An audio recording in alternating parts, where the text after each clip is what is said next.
important investment, he said. 4 words that echoed in my mind as I watched the shocked faces around the dinner table. Everyone frozen, holding blue folders, documents that revealed the truth I had spent weeks digging up. The silence was deafening. My Aunt Patricia was the first to react, her seasoned lawyer's eyes scanning the pages quickly, cataloging every transfer, every lie, every betrayal.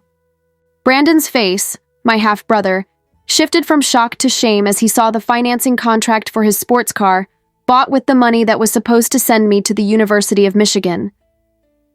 "Melanie, this is completely—" "My mom," began, tears already welling up. Ray slammed his fist on the table, cutting her off. "This is ridiculous. Don't you people understand how a family works?" "That's exactly what I'm showing everyone," I replied, my voice steadier than I ever thought possible. How our family really works. It all started with a bank statement. A simple piece of paper that shattered 4 years of hard work and a dream I'd nurtured ever since my father died. But I'm getting ahead of myself. My name is Melanie Cooper. I'm 19 years old, and until 3 weeks ago, I believed my future was secure. I worked every day after school and every weekend during high school at the Sunrise Cafe, saving nearly every cent I made. My goal was clear: to follow in my father's footsteps and study medicine at the University of Michigan. You serve coffee for 4 years, you learn a lot about people. You learn who values your effort and who treats you like furniture. You learn to smile even when your feet are screaming in pain, and you learn that some people will never understand the value of hard-earned money. Like my stepfather, Ray Whitfield. My dad, David Cooper, died when I was 10. A brain aneurysm. Fast, unexpected, devastating. He was a doctor, a Michigan graduate, and he left me not just memories, but a small life insurance policy that my mom invested for my education. Jerry, my mother, is a nurse. Hardworking, dedicated, and after my dad's death, absolutely determined to keep our small family together.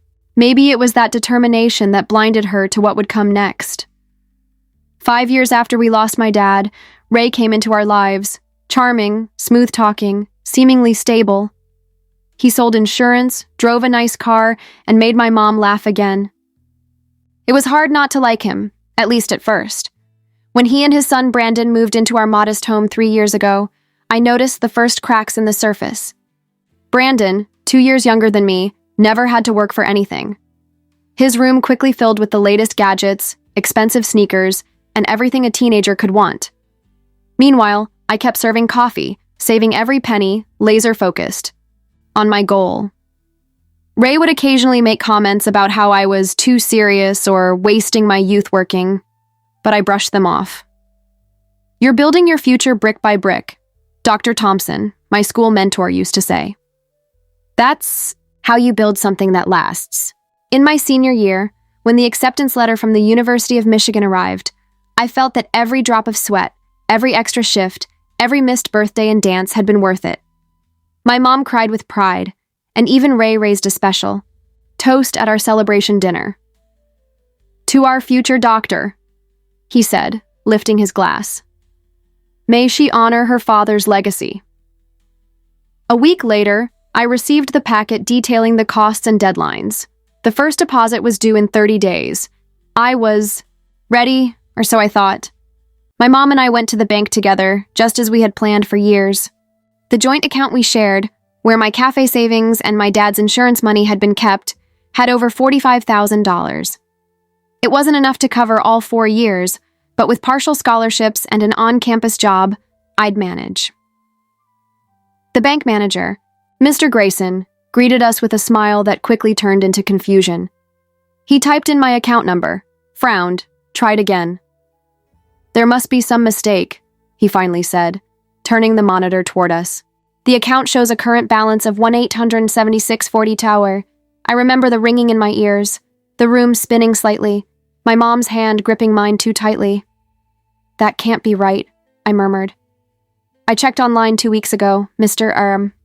Grayson kept typing, then showed us the account history. A series of large transfers over the past 3 months, all to an account I didn't recognize. "This is my mom began, then stopped, her voice fading. This is our joint account, mine and Ray's. It was in that moment, watching my mother's face go pale, that I knew. This wasn't a mistake. This wasn't a misunderstanding. This was theft, calculated, deliberate, and carried out by the man who was supposed to be my second father. The manager, sensing the tension in the room, gently explained that Ray had been added as a co-owner of the account 2 years ago, something my mother had apparently authorized during a renewal of the bank's terms without fully realizing the implications. On the drive home, the silence in the car was deafening, broken only by my mother's occasional sobs and the sound of her leaving unanswered voicemails for Ray. There has to be an explanation, she kept repeating between calls. Ray wouldn't do this without a good reason. But in my mind, pieces of memory started falling into place. Brandon's new car, the vague business opportunities Ray had been talking about, the pile of bank mail he always grabbed first, and most of all, how he had recently started bringing up more practical options for my education. When we got home, Ray was sitting in the living room like he'd been waiting for us. Calm, composed, ready with an explanation that would forever change the course of my life. I think we need to talk, he said, gesturing for us to sit like he was about to discuss the weather, not the theft of my future. There have been some financial complications I didn't mention. Ray was good with words. He always had been. That's what made him such an effective insurance salesman. His ability to turn disasters into manageable outcomes, as he used to say. That night, he used all of that skill on us. The past few months have been challenging, he began, leaning forward with his elbows resting on his knees, in that honest man posture I'd seen him use so many times when talking to clients.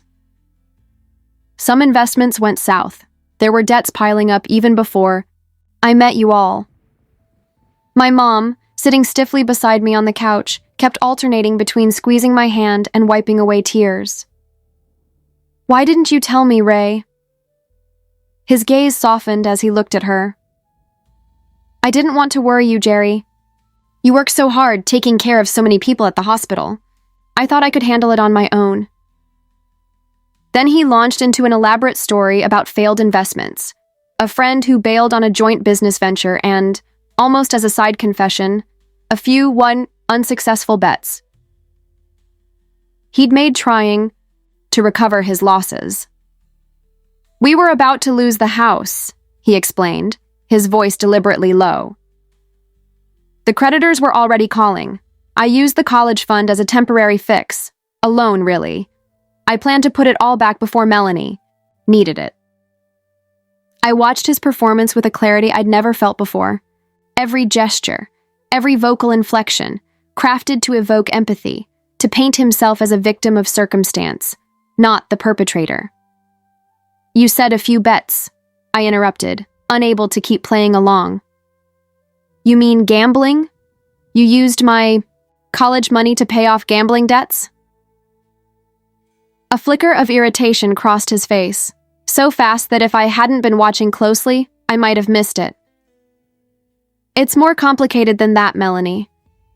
I was trying to recover losses from legitimate investments. My mom looked back and forth between us, her red eyes reflecting the inner battle she was fighting.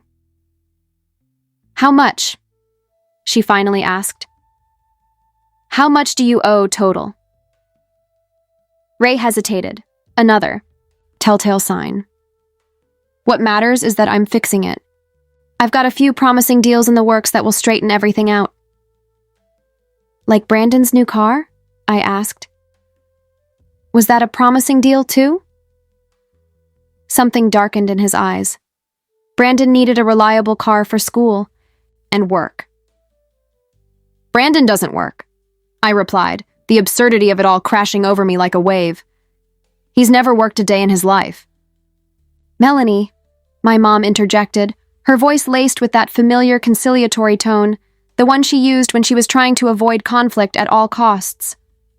Pointing fingers doesn't help right now. Ray nodded, sensing an opening. Exactly.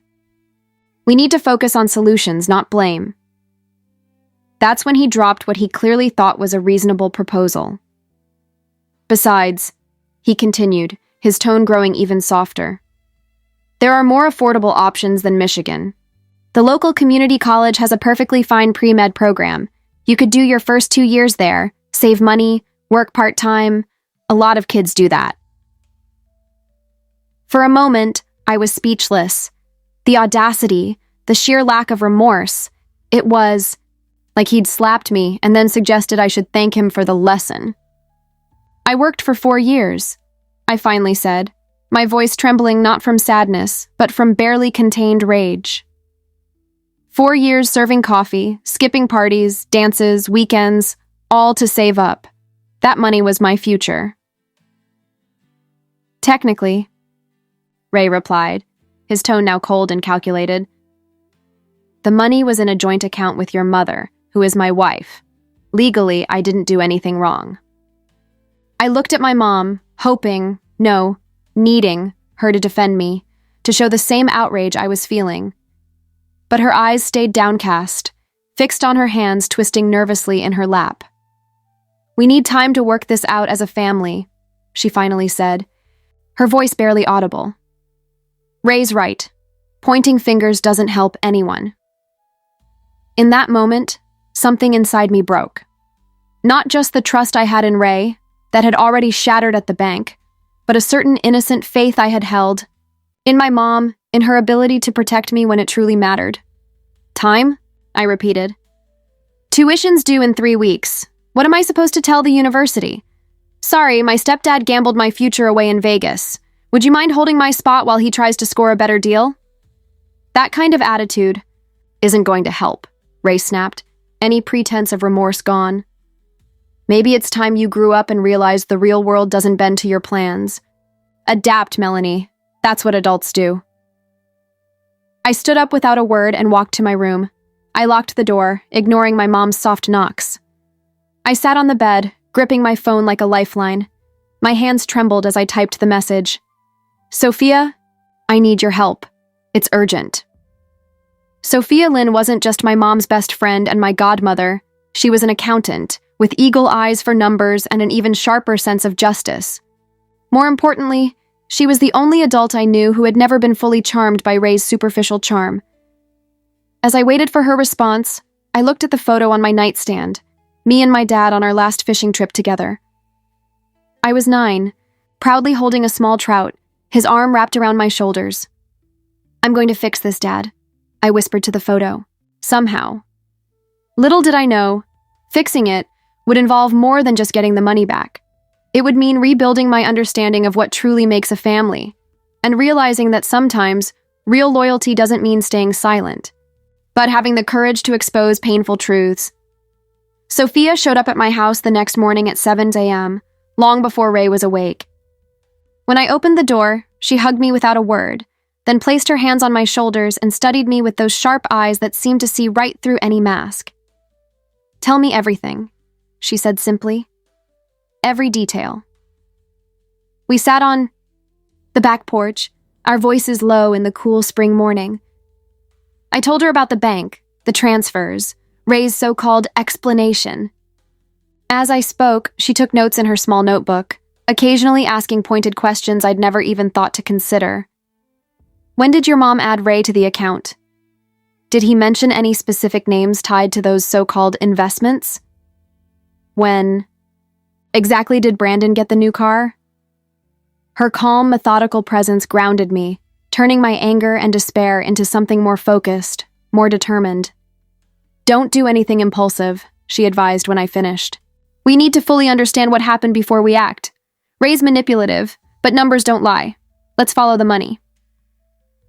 Over the next 3 days, while my mom and Ray tried to carry on as if nothing had happened, calling it just a minor financial hiccup, Sophia quietly launched an investigation. As an accountant, she knew exactly what to look for and how to find it. I need bank statements, receipts, any financial documents you can get your hands on, she instructed me. Be careful, we don't want Ray catching on to what we're doing, and so began my secret mission. When Ray was at work and my mom was at the hospital, I meticulously combed through the home office, photographing documents, copying account numbers, logging dates.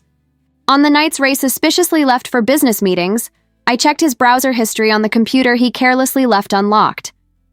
Every new piece of information I found was sent to Sophia, who was slowly assembling a financial puzzle.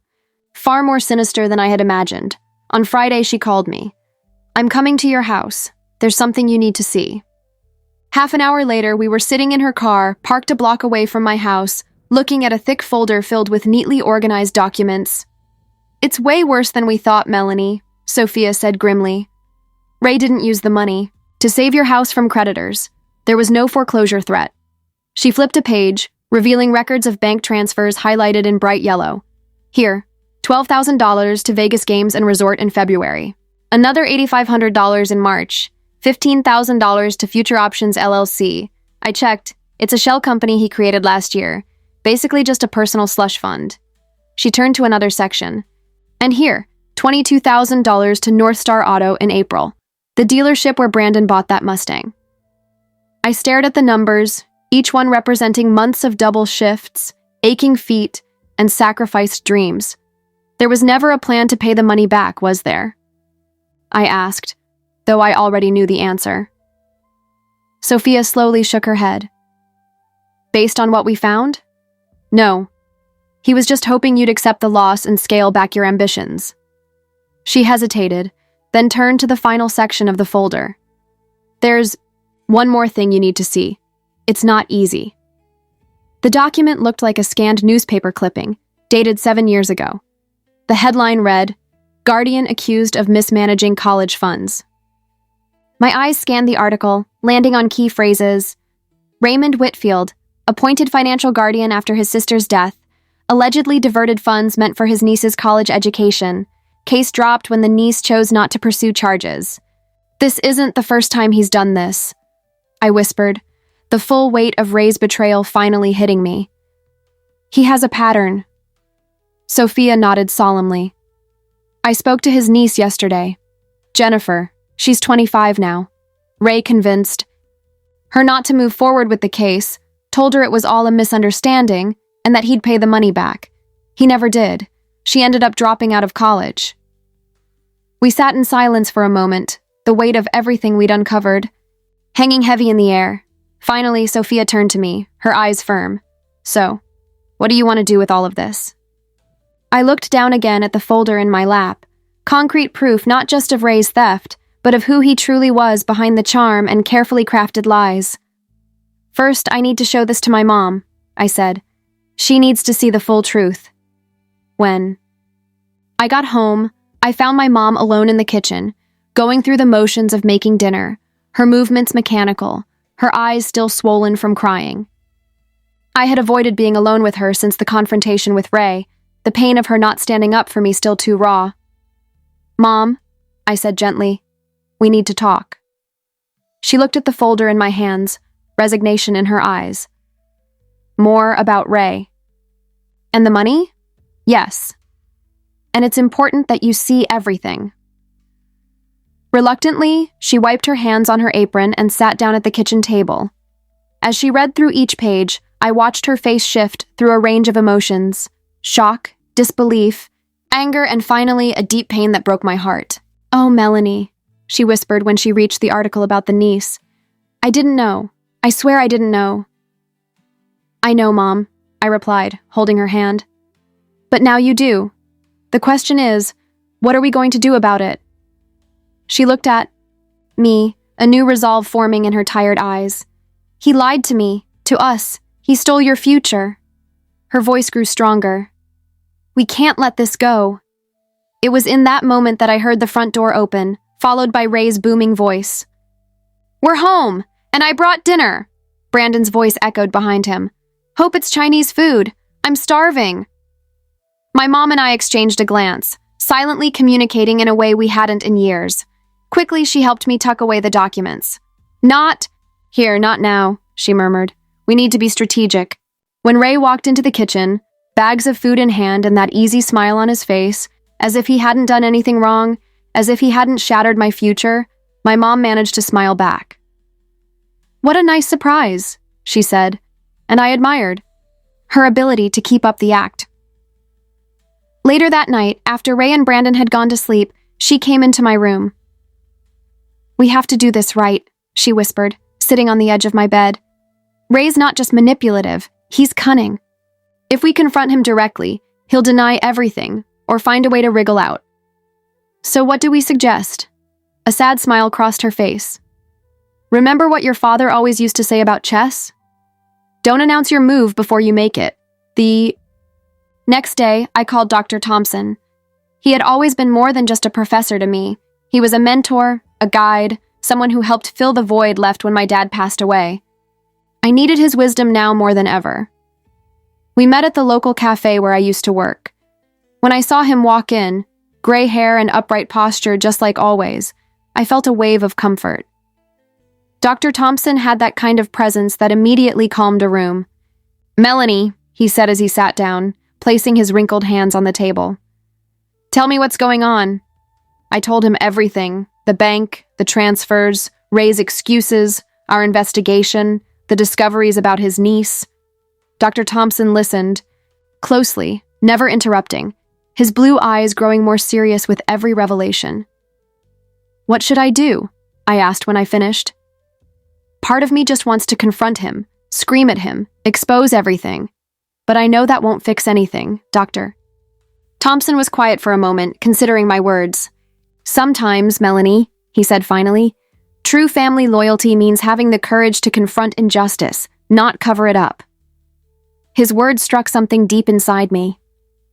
But how do I do that without tearing my family apart? My mom's already hurting so much.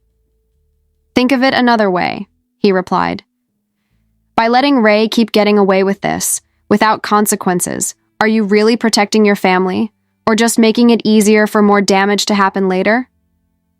That same evening, I got an unexpected opportunity when Ray announced his plans during dinner. "I'm organizing a special lunch on Sunday," he declared, slicing his steak as if celebrating some personal victory. "To celebrate Gary's birthday." My mother's birthday was actually 3 weeks away, but no one corrected him. I invited the whole family: your parents, my brother, Aunt Patricia. At the mention of my Aunt Patricia, my dad's lawyer sister who had never hidden her reservations about Ray, I felt a flicker of hope. Patricia was known for her sharp tongue and critical eye. She'd be the perfect ally. And a few coworkers. "It's going to be great." Ray smiled at me. "And we can even share your new plans for community college. Everyone will see how mature of a decision it is." I smiled back, my first genuine smile in days, but for reasons Ray would never suspect. "That would be perfect," I replied. The next 2 days were spent in meticulous preparation. Sophia helped me organize all the documents into individual folders, one for each person who'd be at the lunch. We compiled bank statements, receipts, screenshots of Ray's gambling site history, and the article about Jennifer, his niece. We also got something even more valuable: a signed statement from Jennifer, detailing how Ray had manipulated her college fund years ago. Sophia had reached out to her again, and she was more than willing to help once she heard Ray had repeated the same pattern. "I don't want anyone else to go through what I went through," Jennifer had written in her statement. "The worst part wasn't losing the money, it was spending years thinking maybe it was my fault for not being smart enough with finances." My mother, meanwhile, kept up the facade of normalcy at home. She even helped Ray with the lunch preparations, suggesting the menu, arranging the tables, making sure the house was spotless. He took it as a sign that she had moved on from our little financial crisis and suspected nothing. Brandon, on the other hand, had started watching me with growing unease. A few times I caught him looking at me with a strange expression, not hostile as usual, but uneasy, almost guilty. I wondered if he had any idea where the money for his new car had really come from. The day before the lunch, I got an unexpected phone call. It was my Aunt Patricia. "Melanie," her voice was as direct as ever. "Something feels off about this sudden lunch. Ray's never cared about birthdays before, let alone your mom's. What's going on?" I hesitated for a moment, then decided Patricia deserved to know in advance. She wasn't just family. She was the executor of my dad's will, and had always kept a protective eye on me. "Actually, Aunt Patricia, I need your help tomorrow." On Sunday morning, I woke up with the sun, or rather, I barely slept at all. My stomach was in knots, my heart pounding. What I was about to do could change my family forever. "You're doing the right thing," my mom whispered when we met in the poêle kitchen before anyone else was awake. She looked like she'd aged years in a week, but there was a new resolve in her eyes. "Your father would be proud." By 11 a.m., the guests began to arrive. Grandparents, aunts, uncles, Ray's, and my mom's co-workers. The house quickly filled with lively voices, laughter, and the smell of food. Ray moved through the groups, the perfect host, handing out drinks and charm in equal measure. Aunt Patricia arrived last, carrying a large wrapped gift that she handed to my mom with a long hug. Then she spotted me in the corner of the room and walked straight over. "Are you ready?" she asked, her firm gaze measuring my resolve. I nodded, feeling a strange sense of calm settle over me. Completely. Around noon, Ray gathered everyone in the dining room, where 2 tables had been arranged in an L shape to fit the 20 guests. He stood at the head of the table, with my mom to his right and Brandon to his left. I had positioned myself strategically, in the middle, where I could see everyone's faces. "I want to thank you all for coming to celebrate the birthday of this incredible woman," Ray began, raising his glass toward my mother. The guests murmured in approval. "Jerry, you are the backbone of this family, and we love you." My mom smiled politely, her eyes briefly meeting mine. "I also want to take this opportunity to share some news about Melanie," Ray continued, turning to face me with what I can only describe as a condescending smile. "As many of you know, she was accepted to Michigan, but she decided to take a more financially prudent path." I felt my face flush with heat. It was now or never. "Actually," I said, my voice surprisingly steady as I stood up, "I'd like to clarify that situation." Ray blinked, momentarily thrown off by the interruption, but quickly regained his composure. "Of course, sweetheart. We'd all love to hear your thoughts on community college." "I'm not going to community college," I replied, keeping my eyes locked on his. "And changing plans wasn't my decision." Ray's smile faltered slightly. "Melanie, maybe this isn't the time." "Actually, this is exactly the right time."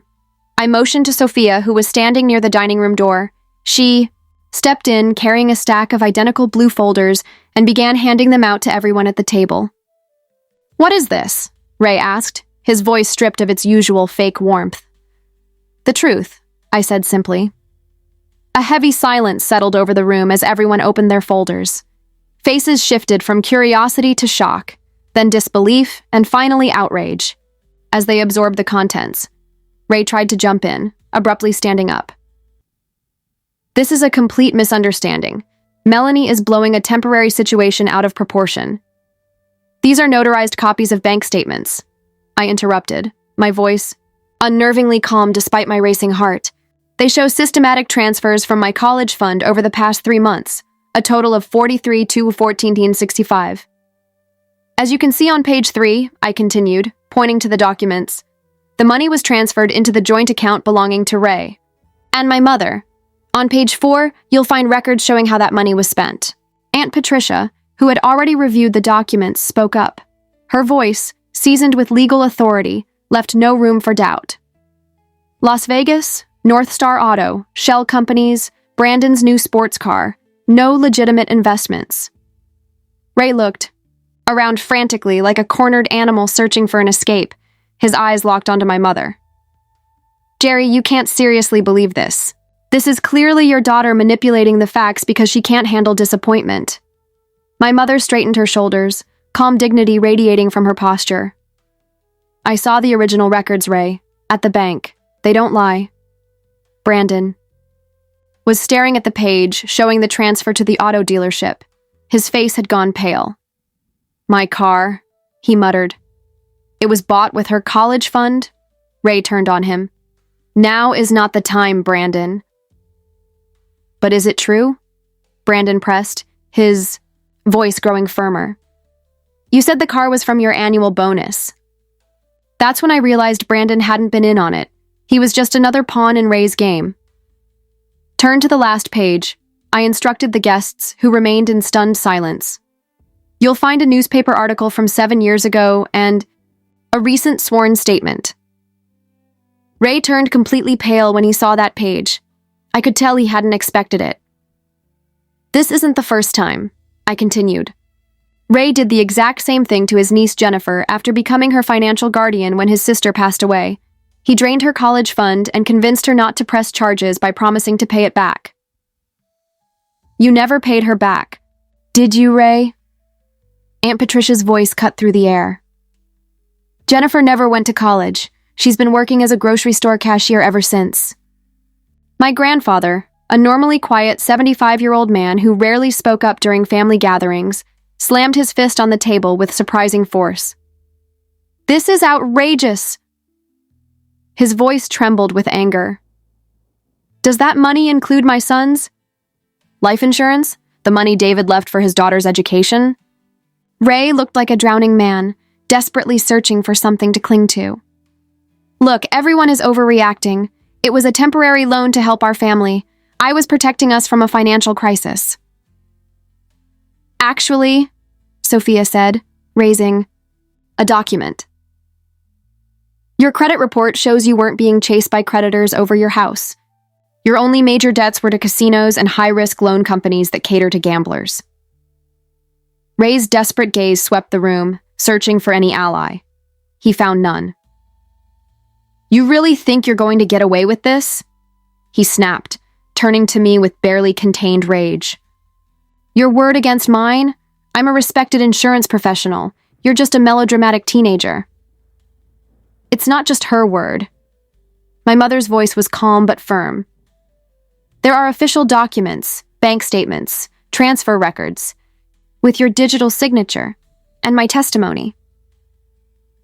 Ray's eyes widened as he realized his wife had turned against him. You're siding with her? I'm siding with the truth, my mother replied. Something you clearly don't understand.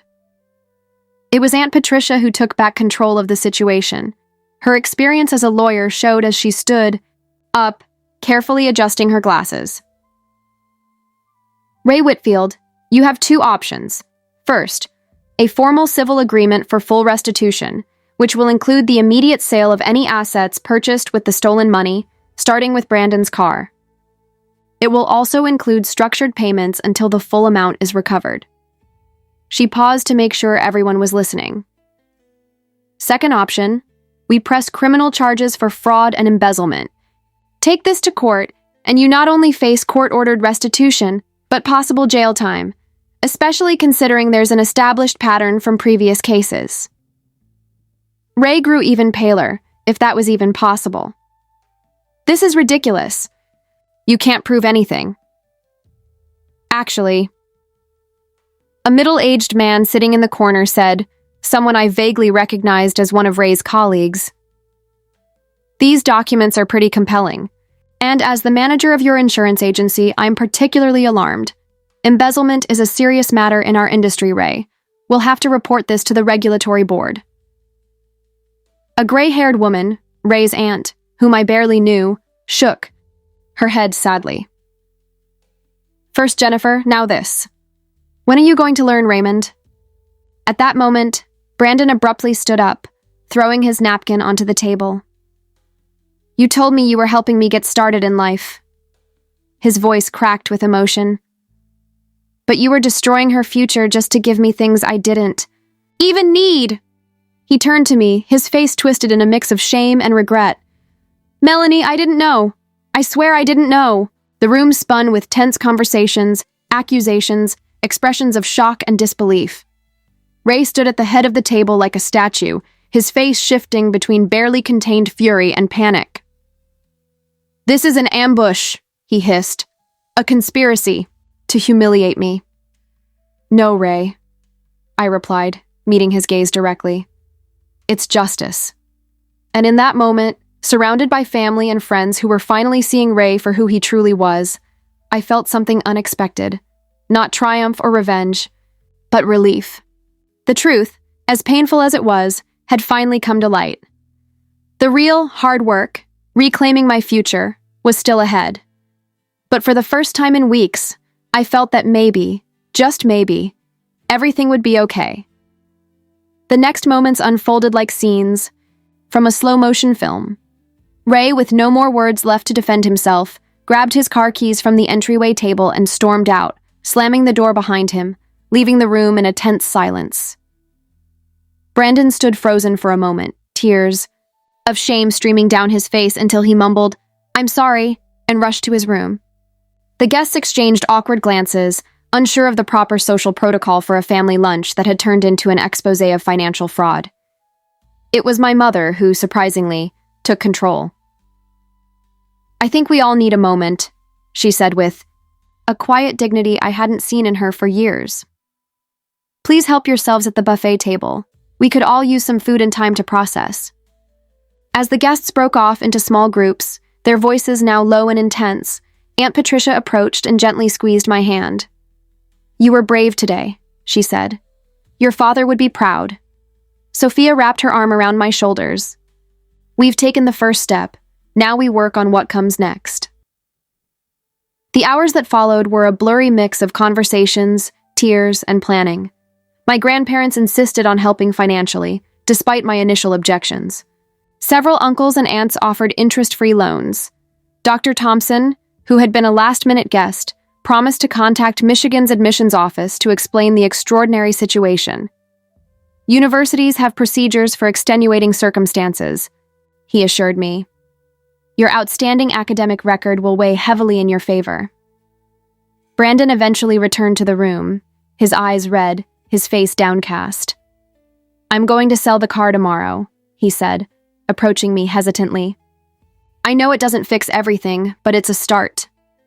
To my surprise, I didn't feel angry at him, just a kind of pity. He too had been manipulated by his own father, albeit in a different way. "Thank you," I said simply. When the last guest finally left, my mom and I sat on the back porch physically and emotionally drained. The sun was starting to set, casting long shadows across the yard.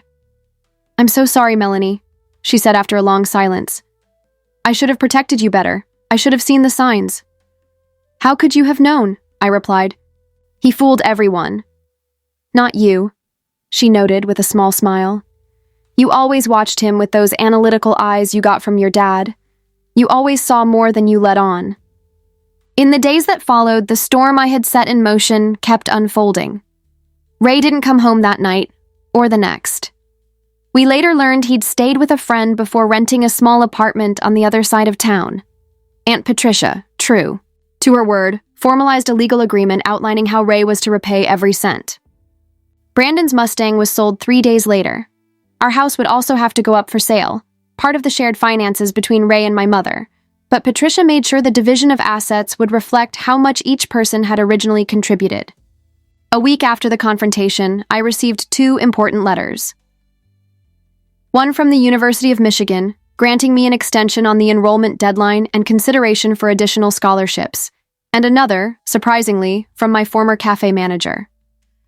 "We're organizing a fundraiser for you," he wrote.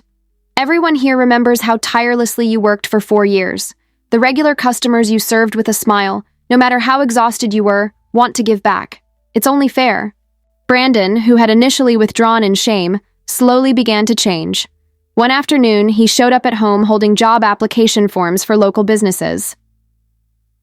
"I've never worked before," he admitted, looking out of place in the kitchen. "I don't even know where to start." To my own surprise, I offered to help. "I can review your resume if you want." My mom filed for divorce, a decision she made without hesitation after uncovering the full extent of Ray's lies. She started picking up extra shifts at the hospital, determined to rebuild financially. "We'll start over," she told me one night as she paid bills at the kitchen table. "Stronger and wiser this time." As for Ray, he tried all kinds of tactics in the months that followed. First continued denial, then anger, eventually false promises of change, and finally attempts to gain sympathy. None of it worked. The man who had once been so skilled at manipulating emotions had finally run out of second chances. 3 months after the lunch that changed everything, I was on campus at the University of Michigan, unpacking in my shared dorm room. A combination of increased scholarships, community fundraiser support, and even a generous contribution from Jennifer, who had received a legal settlement from Ray himself, made it possible for me to be there. My phone rang as I was arranging my books on the shelf. "How's it going?" My mom's voice came through, anxious on the other end of the line. "Good," I replied, looking out the window at the campus where my dad had studied decades ago. "Different than I imagined, but good." "Different how?" I paused for a moment. "I appreciate it more. Every class, every opportunity. I understand the real cost now, not just in money, but in effort, in sacrifice." There was a comfortable silence between us. "Oh, I almost forgot," she added. "Brandon got the job at the bookstore. He starts Monday." I smiled, thinking about the unlikely shift in my relationship with my half-brother. We weren't exactly close, but there was a new sense of mutual respect between us. "And I made my first rent payment on the new apartment," she added, pride radiating in her voice. "It's small, but it's mine." After we hung up, I sat on the edge of my bed, reflecting on everything that had happened over the past few months. The devastating betrayal, the temporary loss of my carefully planned future, the pain of watching my family fall apart. But I also remembered the unexpected strength I had found within myself, the support system that showed up when I needed it most, my mom rediscovering her own resilience, Sophia and her relentless determination, Aunt Patricia with her fierce competence, Dr. Thompson's quiet wisdom, even Brandon with his newfound humility. On my desk, I placed a small framed photo of my dad and me on that fishing trip. Next to it, a new addition, a framed receipt from Ray's first restitution payment, which had arrived the week before. It was never about the money, I realized. It was about acknowledgement, about truth, about understanding that sometimes true family loyalty means having the courage to confront injustice, not to cover it up. The road ahead of me would be different than I originally planned. Part-time jobs during the semesters, summers filled with full-time work, student loans I'd have to manage carefully. But it was my road. Built through honest work, reclaimed through courage, and sustained by a new understanding of what truly defines family, not necessarily those bound by blood or law, but those who stand by you when you choose to speak the truth, no matter the cost. When my stepfather used my college savings to pay off his gambling debts, he didn't just steal my money, he tried to steal my future, my voice, my agency. At that family meeting, when I presented the bank transfers, I wasn't just exposing financial theft. I was reclaiming something far more valuable, my ability to stand up for what's right, even when it's hard, even when it means confronting the very people who were supposed to protect us. The sun was beginning to set over campus, casting my new beginning in a golden light. I opened my notebook, ready for my first anatomy class the next day. At the top of the page, I wrote the words that had become my new mantra. The hardest path often leads us exactly where we're meant to be.